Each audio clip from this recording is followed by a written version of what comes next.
briefly introduce myself, Athena, and then we'll go ahead and get started. My name is Melanie, for anyone who doesn't know. I am the head of people at Athena. I've been here for about a little over a year now, really enjoying the startup world. And Athena is a compliance training program or platform. And our goal is really to build more inclusive and ethical workplaces through effective trainings that work. So with that said, let's go ahead and jump right in.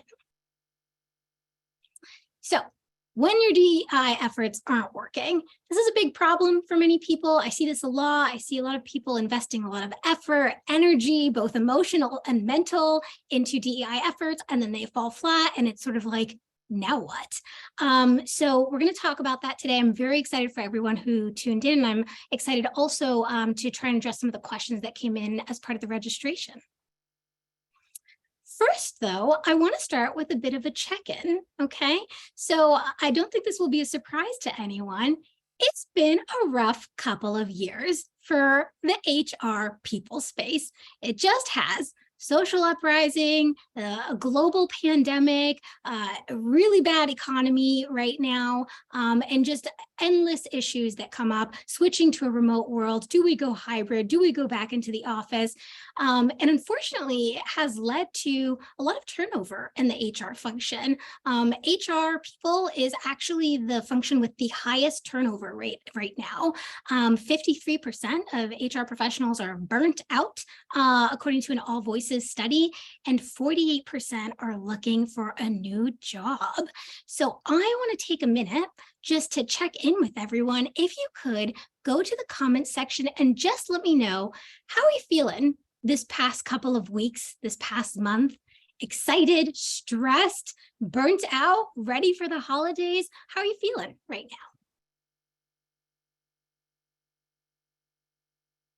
Ready for the holidays. I am there with you. Okay, seems like everyone's there. Definitely worn out this month, super ready for the holidays.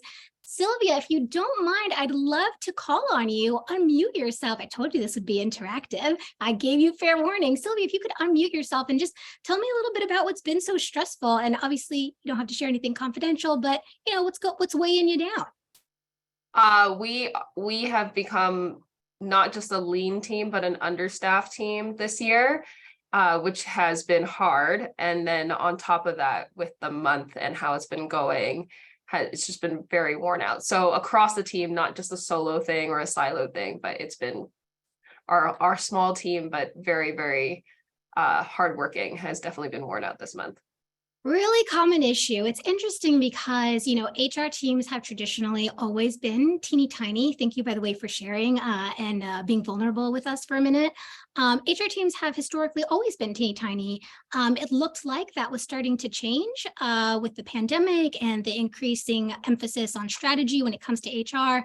And then the economy sort of did not go in the right direction, and we are seeing HR teams getting cut, going back to being really, really tiny, but the expectations haven't changed. We still want you to do all the things we asked you to do when you were a bigger team. So it's really, really stressful. Josh, let me call on one more person. Josh Costello, if you could unmute yourself. You're saying anxious and stressed. Those are strong words. I hear you. Is there any other context that you can share here? Yeah, I am going through another layoff, my second this year as a recruiter. And the first time I was looking was in May. And so the market has adjusted quite a bit with an influx of recruiters on the market. So it's just not the best time to be looking. But I'm diving deep into DEI related work because it's a passion of mine. And so I think that that's been really fun to learn more about what other companies are doing and how to go about that. And I have a 2-year-old who doesn't sleep, so that adds to my stress and my anxiety level. Oh, no. He's awesome, but he's up at like 2:00 in the morning. He needs to go downstairs to get a snack, like all that kind of stuff. So Oh boy, I feel for you very strongly. I'm so sorry to hear about the layoffs. Unfortunately, it really just is happening across the HR industry and the people function.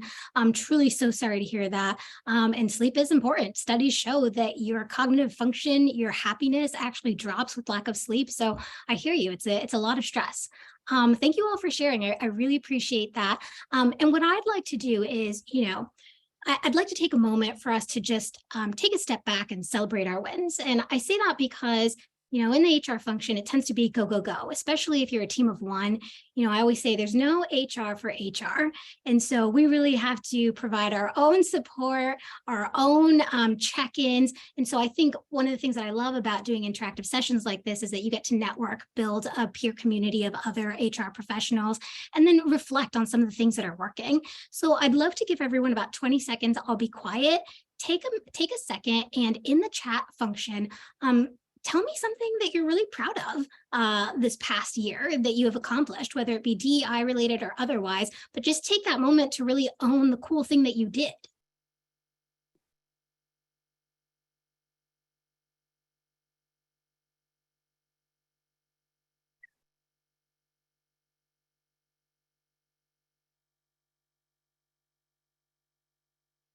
Seeing a few trickle in, this is great. Just started a great new job. Oh my gosh, Alexandra, congratulations. Graduated with a bachelor's this year. Nice. Planning and facilitating of our leadership team offsite. Oh, Hannah, you know you have to unmute for that because we're all doing offsites now. And we need to hear a little bit about that. What was super great about it? Yeah, it was the first time we got together since the beginning of COVID. So it's a big lift, but I think we had a lot of good, honest conversation out of it. We're still seeing the benefits of it. So yeah, I'm just really proud of that we were able to do that this year. That is awesome. Okay, let's see. Daniel hired the most people ever this quarter and in the middle of layoff season. Daniel, tell me more. Sure. If my video will work, maybe not. No worries, just do voice.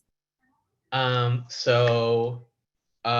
like I started at a new company recently, and we had a really good plan to be able to be really good soft landing spots for people that were unfortunately affected, and more of the same to come next year, which is like super reassuring in a very uncertain time because I also work in a very volatile industry. So yeah. Oh, super proud of you. Awesome. Thanks for sharing. Okay. Oh, now that we've sort of set the tone, celebrating wins, acknowledging the good, it's time to talk about the problem. Okay. In this case, we're going to talk about DEI and just acknowledging the reality that sometimes our DEI efforts fall flat. And I think whenever we talk about things like this, it's really important to just be seen and to understand that you're not alone. And so I'd love for everyone in the chat box, just give me a 1, just write 1 if you are struggling with DEI initiatives, if you are struggling to push them forward, to have them resonate, to have them achieve the impact that you are hoping to achieve. Yep. Yeah, it's rough, right? We're all struggling with it. 1 minus, I don't know what that means, Sarah, but if it's extra, let me know. I'm very curious. Okay, so let me call on somebody who shared here, Zoe. What are you struggling with on the DEI front? What's the biggest blocker? Yeah, so I think that we are struggling with some common stuff, but a mix of buy-in from other leaders and therefore being able to find the capacity to do stuff. I had lots of dreams coming into this year, and while there's been a lot of plans, there's been very little getting it to execution stage because the capacity stuff has gotten really challenging. So that all combined is leading to kind of like a kind of feeling, It is a real rough issue. Can everyone give Zoe a +1 if you identify with what she just shared? And I'll say mine +1. Yeah, that has happened in the past, right? It's really hard. We're teeny tiny teams, and to have to do it all and to then navigate other issues at the same time, super hard. Look at the enthusiasm here. Everyone's like, +1. Thank you for saying the thing that I was thinking. Yep, absolutely. Let's call on one more person and then we'll move on. But Bettina, what's stressing you out in the world of DEI? Why do you feel like your DEI efforts are falling flat? Yeah, I think it's very similar to Zoe. I think it's just lack of resources and lack of time with a small HR team, and with HR teams being less prioritized in hiring. I think there's just not enough hands to really put in the work. Yep. Oh boy, this resource issue is going to really be a key theme throughout, I bet. All right. So let's talk about some of the specific things that can hold us back, some of which you all have already highlighted. So I'm very excited that we'll be touching on those later on today. First one, and this one tends to be the easiest one to resolve. So that's why I like to start with it, give people some motivation. Lack of communication. I'm going to start with a prompt to try and make sure it's clear what I'm talking about and get some buy-in here. If you had to guess, what percentage of your employees could list out all the DEI initiatives that you are currently working on? I'll give you a second. What percentage do you think could actually list them all out?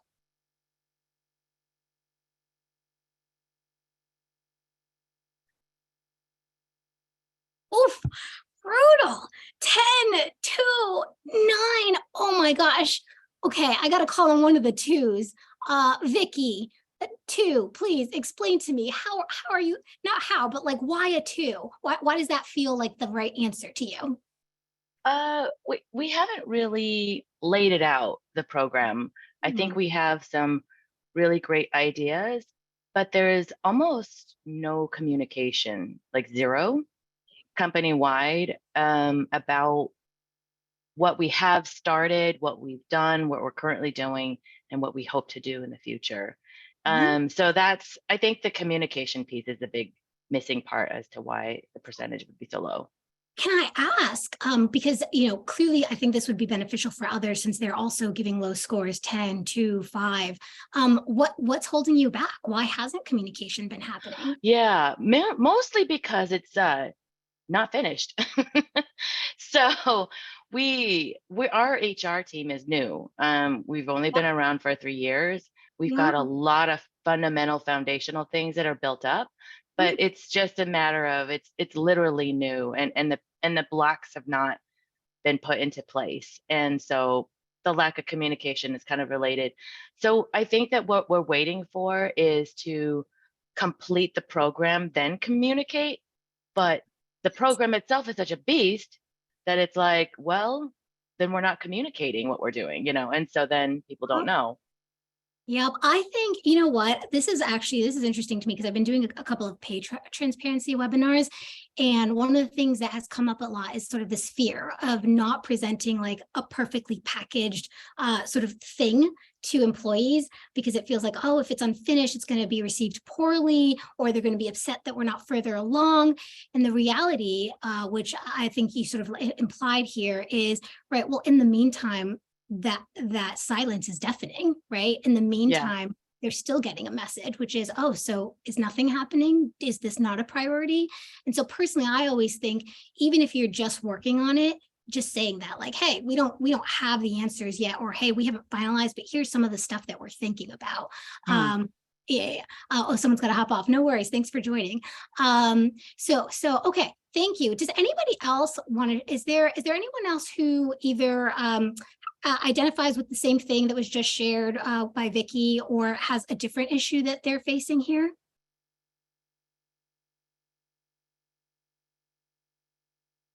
Okay, I'm going to take the silence to say they agree with Vicky. All right, awesome. So let's talk about communicating, because to Vicky's point, right, if they don't hear anything, right, it sounds like you're not doing anything. On top of that, the reality is employees are busy, and HR priorities are not employee priorities. They just aren't. They're working on other things. And so even if you were sending communications, even if you sent a Slack, even if you sent an email, that's going to get lost in the shuffle because they have so many other things they're working on. And so it's really, really important that you leverage a team of communicators. So have your CEO communicate something at all hands, have your manager say something during one-on-ones, have team leads say something at a team sync. The double benefit here, one, is that you're keeping it top of mind always, but also the truth is they're just going to take it more seriously. They're going to hear it louder if they hear it from someone that they partner with directly, if they hear that the CEO is also standing by this. So it is really important that you make sure it's not just coming from HR or the people team, but really that you're disseminating this information across a couple of different communication partners. The other thing to really keep in mind here is it's not enough to just communicate the what. You can't just say, well, you could, but it wouldn't be as effective to just say, hey, here are the things that we're working on. It's really important that you get buy-in from employees, that you build understanding. And so explaining, why are these the efforts that we chose? Did we just pick them arbitrarily? Did we respond to the feedback that you gave us in the latest engagement survey? Is there another reason that we're thinking about this? Because it's really important that they understand the thought process too. You want them to buy into everything that you're doing. You also want to be clear on what impact it is that you're trying to achieve. If you're doing a thing, but your team doesn't know what success looks like, how do they know if you did the thing well? How do they know if it was a worthwhile endeavor? So you just want to make sure that you're communicating more than the what. So here's a list of questions. I won't go through all of them, but let me pause because I see a couple of things coming in the comments. Any questions that anybody has on this? Is this catching? Actually, let me ask an easier question. Is any of this catching anyone by surprise? You can just put yes, no in the comment section.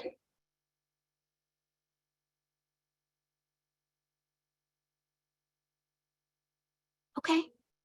Okay, cool. So if it's not catching anyone by surprise, let me ask this. How many of you feel that you're already doing all of this stuff?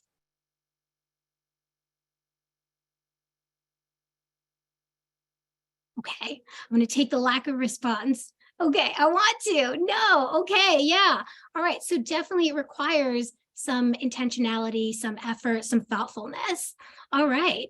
So in the interest of time, I'm going to move on to the next area that it's important to face when it comes to something like this. Superficial solutions. This is a big one. In fact, let me ask a question. Who here has ever been scared of rolling out an initiative and being accused of being performative?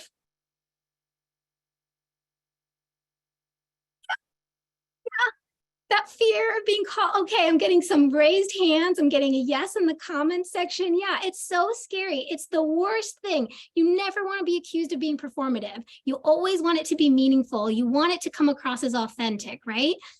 But it's a fear, right?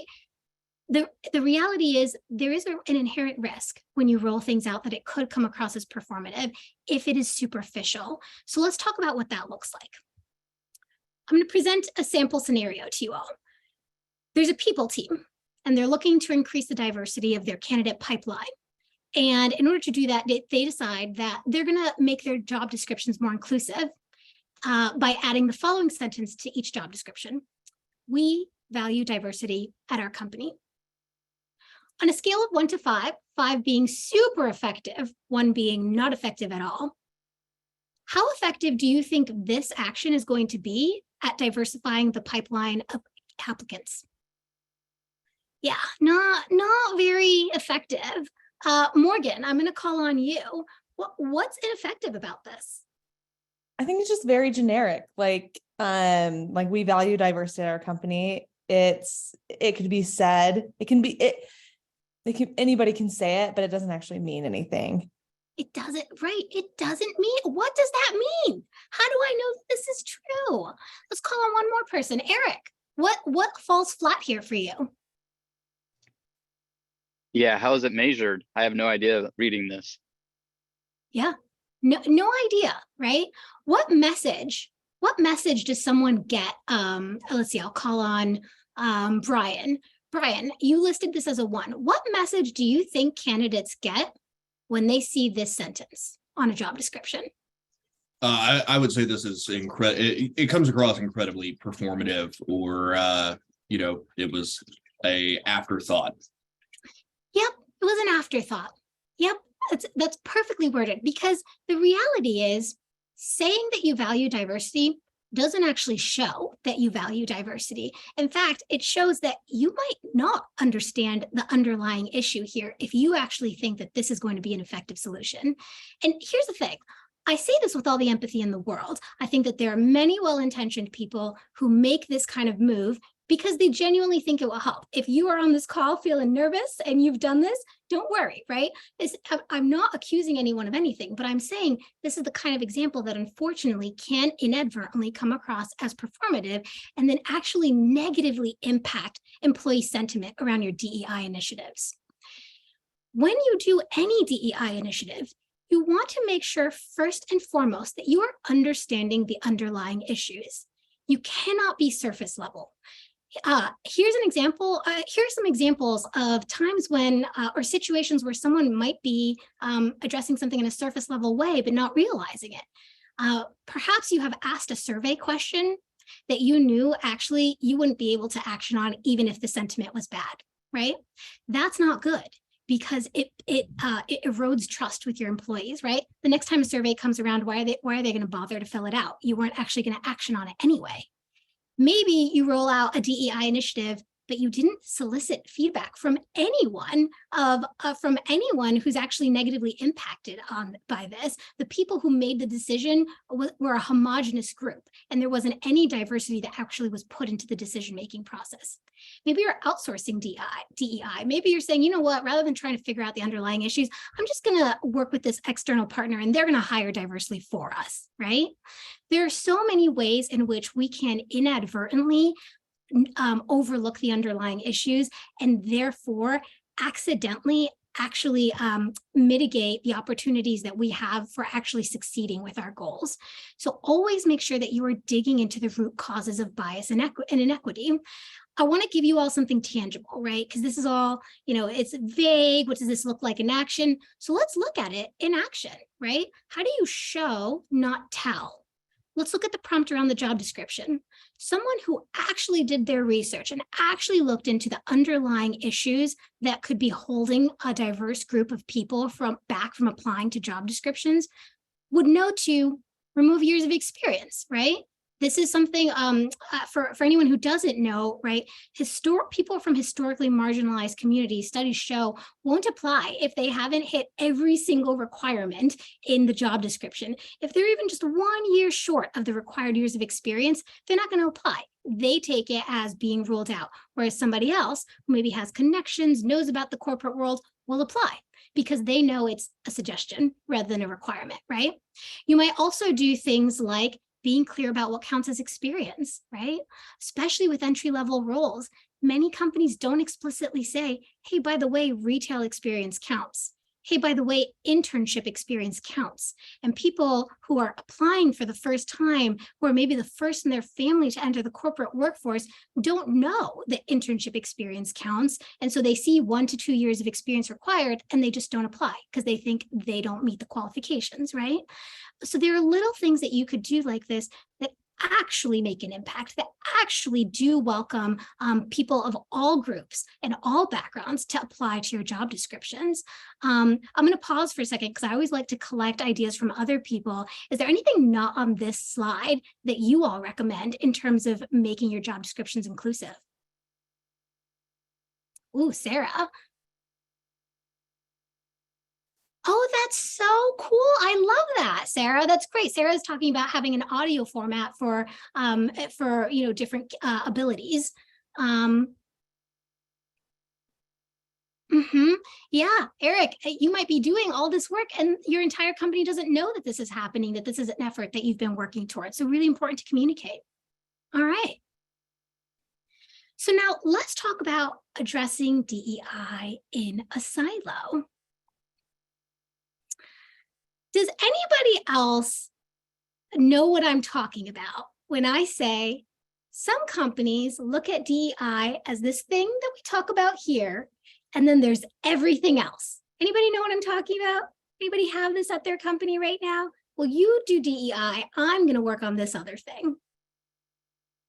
Yeah. Christopher, tell me a little bit more about this. What does that look like? I think at least I work in the hospitality industry, and I think oftentimes DEI is looked at as charity. It's not seen as an essential business function that can affect recruitment and attrition and retention, but as something that is almost like a fun thing to do. Like, oh, we're trying to increase diversity. Isn't that fun? Instead of something that can actually help the whole organization. That is so spot on. I honestly couldn't have said it better myself. Thank you. Yeah, people separate DEI, and then the impact is, oh, DEI is not that important. DEI is like an extra. It's not actually a must for the company, right? This is pretty problematic, right? You're never going to get that buy-in if you're always separating the two. In fact, DEI should be woven into everything that you do, right? Because if you just do a once a month DEI check-in, or you have an inclusion council, but they're not actually partnering with people who are rolling out other initiatives, right? You're working in a silo. Progress isn't actually going to happen, right? And so what's really key here is to note that everything you do, every aspect of the employee life cycle has the potential for bias and inequity. And so it is our job as people professionals and the rest of the company, but definitely as people professionals, to ask ourselves with every project that we're working on, not just DEI projects, with every project that we're working on, what potential inequities exist in this effort? How could I make this more inclusive to parents, first-time employees, people from all kinds of cultural backgrounds, different time zones, right?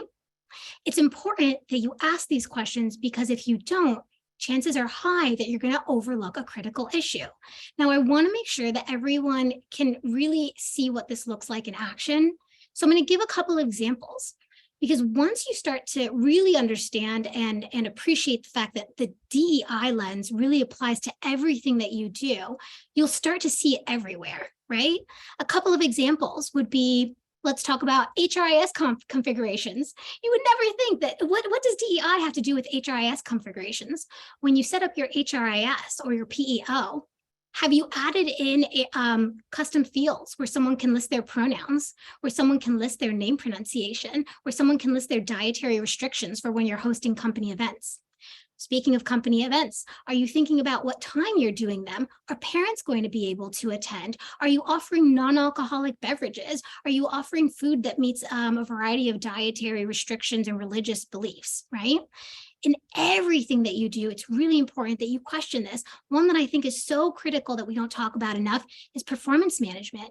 How do you know that your managers are applying the same set of standards of performance across the team? How do you know that they're not being overly critical of one person and less critical of another? How do you know that their growth and development isn't being treated differently and impacted by bias, right? If you are not talking about DEI in everything that you do, your employees are going to hear that message. They're going to hear, oh, okay, DEI only matters when we're talking about DEI. It doesn't matter in the day-to-day things that actually impact me every day that I come to the company. So very, very important. They are always talking about DEI. Again, it comes back to that communication piece, but it also is really important that you just know that it can't be two separate things. Every job that you have, every project that you work on, you need to look at it through the DEI lens. Any questions on any of this before I move on to the next slide? Okay. So this one I think is going to stir up the most emotions, but we shall see if you all prove me wrong. Lack of partnership. I'm going to ask you all to let me know, agree or disagree with this statement. DEI is an HR people responsibility. I'll give it a second. Yes and no. Okay, disagree. Okay, let's see. Somewhat. Okay, so let's call on, please let me know if I'm pronouncing your name incorrectly. Rihanna? Yeah, this is Rayhana. Oh, Rihanna. Okay, thank you. Rihanna, if you could tell me, why do you disagree with this statement? Because I think like it has to be like everyone's responsibility, especially like everybody like in management positions, because one person cannot like change the culture or do anything positive to the culture. We're not going to get the outcome we're looking for. 100%. Melissa, you said initially, tell me more. Yeah, I agree that it should be, every employee has, should have a say and a part in it and a responsibility in it, but they're not going to just start creating initiatives or anything. It has to initially start from the people team to create those and then help to guide everyone as they go. That is very interesting. Okay, I'll be interested to hear more thoughts from you after the next slide on this one. Thank you for sharing. And then let's see, Alexandra, you said somewhat.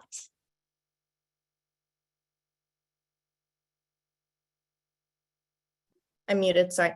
Kind of similar to Melissa, I would say that I think especially people in management, but also just general employees, it's kind of all of our responsibility to take DEI into consideration to create that type of culture. But in terms of initiatives and kind of setting that tone and showing the company that it's important and motivating other employees to be involved kind of, comes from HR people. But I also want to say that it can largely come from founder, CEO, and leadership as well, because if HR and people don't have buy-in from them, it's kind of difficult for them to do anything. So I feel like it's a mix, but it has to start with HR and leadership, and then the company is motivated and inspired from there.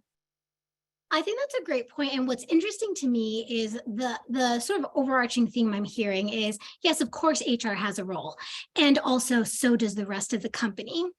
Unfortunately, I don't know that everyone else has the memo.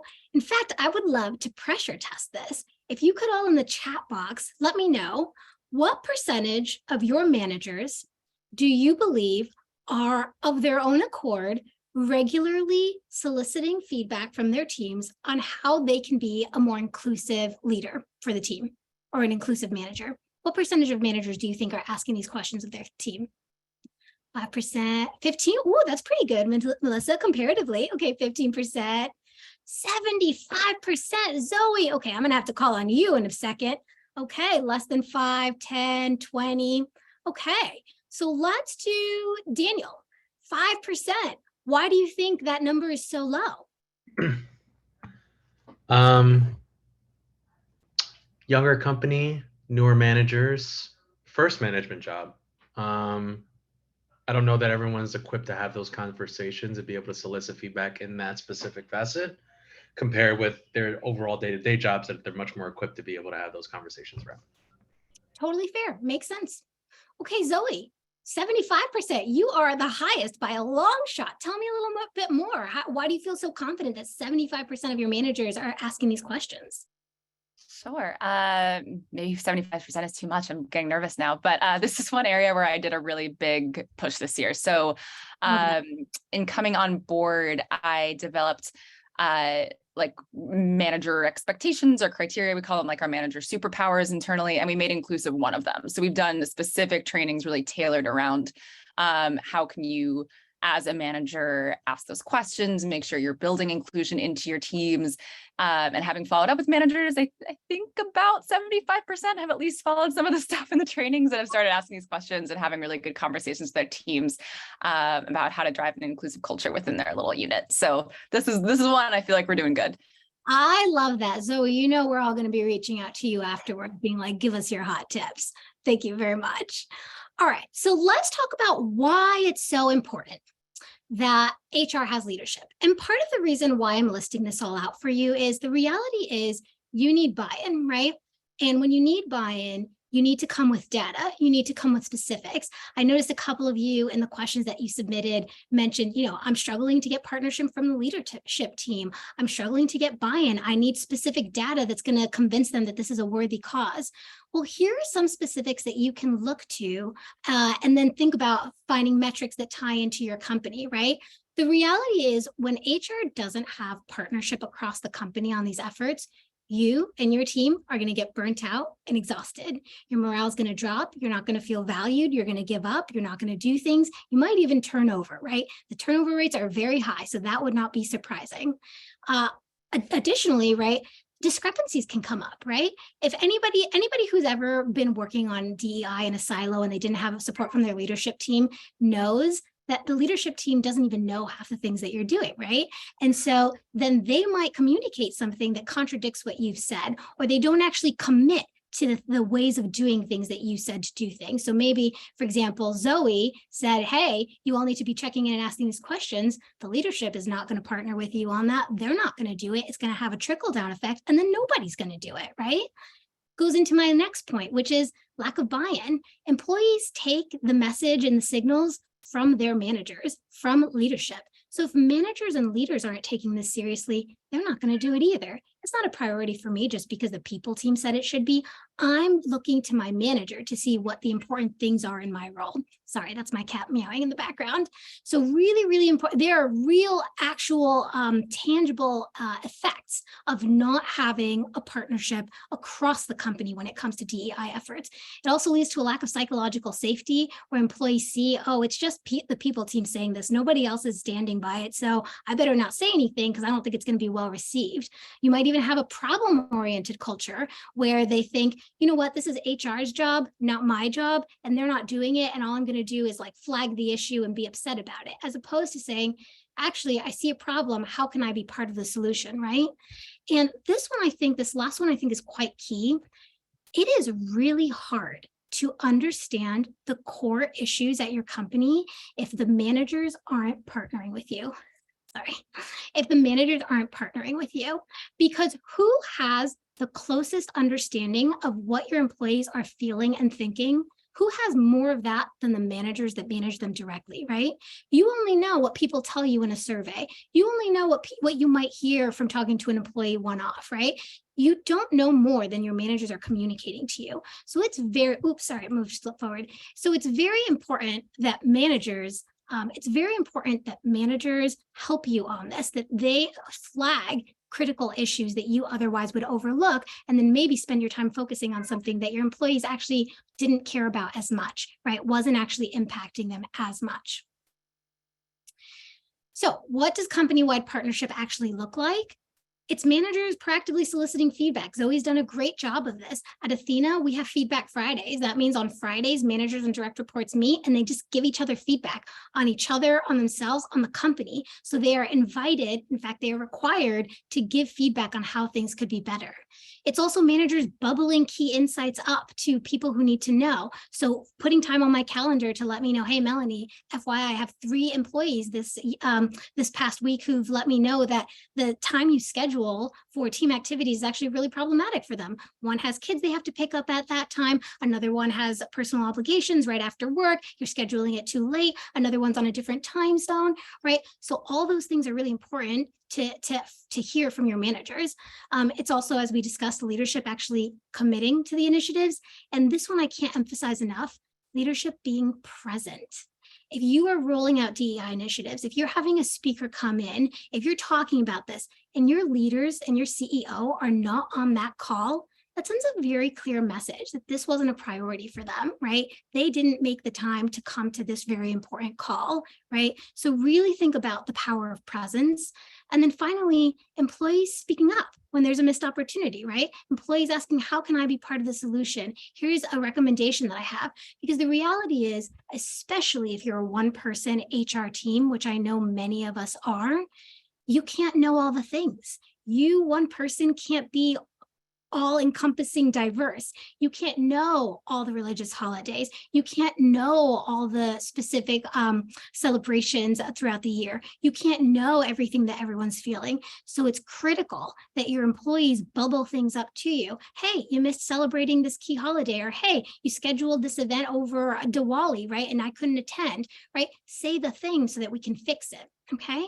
When you do this, issues get flagged more quickly, you're able to resolve them more quickly, and you're distributing the workload so that's not HR having to drive everything, and you can then focus on rolling out more initiatives. Let me pause. Any thoughts or questions on anything that I've said so far? Okay. All right. So from dream to reality, I think somebody used this term earlier today, so I must have foreseen this. This is hard, right? I'm saying all these things, but it's easier said than done, right? It takes a lot of work to get from a place of, hey, I'm doing this all by myself, to, hey, I've got buy-in and partnership from the rest of the company.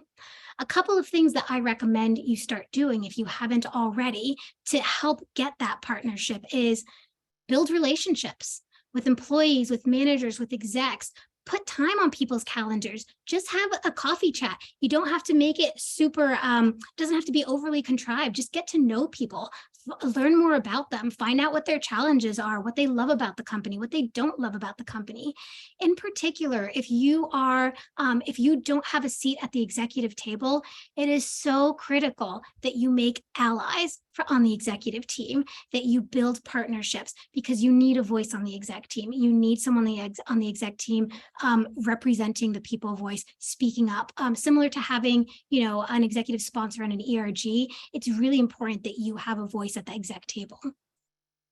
You also need to make sure that you're equipping managers and employees with an effective toolkit, right? If you're telling managers to do all these things, but then you don't tell them how to do it, you don't give them, you know, key questions that can help them find this information, that can help them, you know, support their teams, they're not going to be able to do it. Right? They're going to be struggling. They're going to make mistakes. They're going to feel like, you know what, this is more work than it's more effort than it's worth. So make sure you're providing the tools. Make sure when you're rolling out trainings that you're not just doing a surface level training that doesn't actually tackle the issue. For example, a DEI training that says like, hey, don't discriminate, but then doesn't tell you, hey, so what do you do if you witness unconscious bias? If you accidentally commit a microaggression? If the microaggression is committed against you, like how do you respond? What do you do, right? These are all critical, relevant things that you want to make sure that any trainings you're putting out around DEI actually tackle. You also want to cultivate a feedback forward culture. If people don't feel comfortable giving feedback, you're not going to know what the underlying issues are, and you're going to really struggle to prioritize and identify the highest impact efforts. You also want to communicate clearly and consistently around what DEI is. Some people don't understand what DEI is. Some people think DEI is just race and gender. That's all they think it is. They don't know that it's so much more, right? And they don't know what the business case is, and they don't know what an inclusive culture looks like. So make sure that you're actually defining this for your team, that you're having conversations around this, that you're being open to questions. Make sure that you're listening thoughtfully and that you're coaching your managers and your executive team. You might get pushback at first.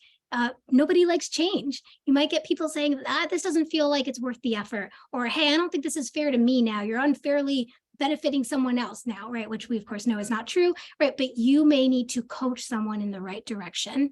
And then finally, you want to capitalize on small wins, right? If somebody does something good, if there is a positive impact, be super loud about it. Shout it out from the rooftops. Make sure that that doesn't go unnoticed, because we know that positive reinforcement works. When you sunshine good behavior, when you sunshine wins, people are motivated to keep those going, okay?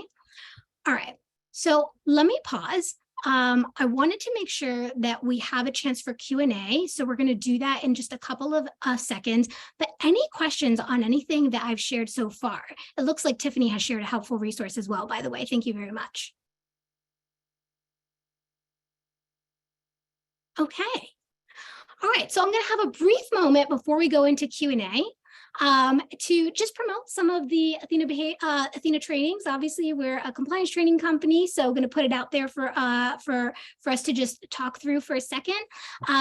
We have harassment prevention training, diversity, equity, and inclusion training, hiring and interview training, and this is just a screenshot from our harassment prevention training, which I love.